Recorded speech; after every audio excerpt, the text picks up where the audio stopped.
2014, week 17, we were playing the Bengals. Again, that's the tweet from Josh Harris. Todd Haley called a run play with very little time left in the game. Ben wanted to kneel. He rolled his eyes in the huddle and then purposely fumbles the ball. I had to recover it. At that moment, I knew what kind of person he was. So that's the tweet, as you see there. Now, Sports Illustrated's Robert Klemko reached out to Harris about the tweet. Here's more of what he said. This is from Harris. Quote, Ben is a great player, but he doesn't try to connect with teammates. He's close with the O-line and maybe a few guys here and there, but for the most part, he stays to himself. During practice, when the team would be warming up, a lot of times he would be sitting on the water coolers reading the newspapers.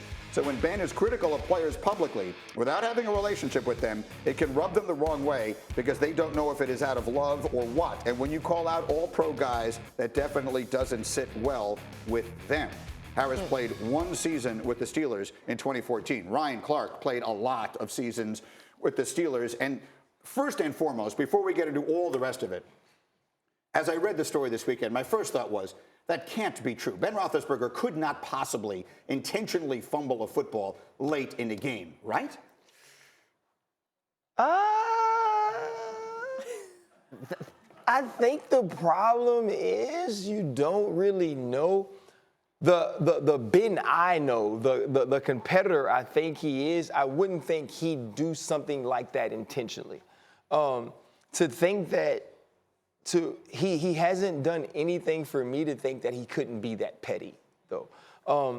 And so, honestly, what Josh is saying is not far off from who Ben is. He was extremely close with Brett Kiesel during my time there. And I'll be honest, I have an affection for Ben that's different, an admiration for him that's different, because while he was suspended, he went to watch my son Jordan play like a little league football game. So I feel differently about Ben and the type of person he is, and I think other people do.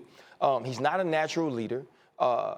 Caring about people above himself is not something that comes easy to him, and so it's something he's had to work on. We had a players-only meeting my first year about Ben. Like the reason that the meeting was called was to talk about Ben and the way that he related to the team.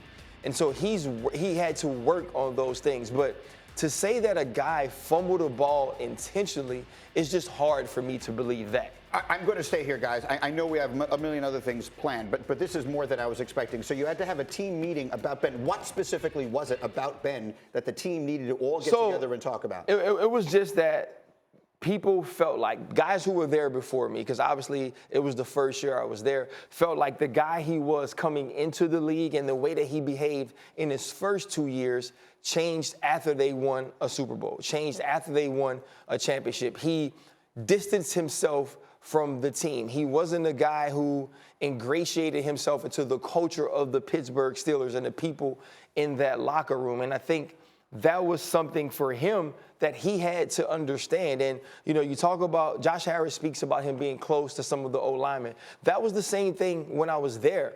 I think the problem is we feel like all of your best players have to be leaders, but that's just not how it works. What resulted from that meeting? Like, what did you guys do after that? Went to work. You know, it was just one of those things. He wasn't in there, to be clear. He was in the meeting. He was in the meeting. He was directly addressed. His name was called. It was the reason we talked. And I think it was one of those things where older players, leaders of the teams, captains of the team felt like, because that year, after winning the Super Bowl, we were 8-8. We started the year with a losing record, and so it was a lot of things going on, and they felt like that was one of the huge deals happening on the team. And so I feel like I need to ask you, because Antonio Brown is gone, and Le'Veon Bell is gone. Do we believe that the problem with the Steelers is still there? Le'Veon Bell's problem was money, obviously. I think Antonio Brown's problem was that he felt like he was the best player on the team. He just didn't realize he played wide receiver. Right? Quarterback is the most important position in football, and that's Ben Roethlisberger, who has 2 Super Bowl championships. And so I don't necessarily think that Ben is the root of the problem between those 2 guys, but he does have to do some things differently if this team is to win this year, and all eyes will be on him and Coach Tomlin. Do you think he will? Do you think he can do that at this point? I do, and I also think he's uber talented, right? Like, we give guys who are extremely talented a little bit of leeway and leniency when it comes to certain things, and I think Ben understands now, with the eyes being on him, with the radar being so high, and what the Pittsburgh Steelers do, I think he understands what he has to do to There's a change lot those there. things.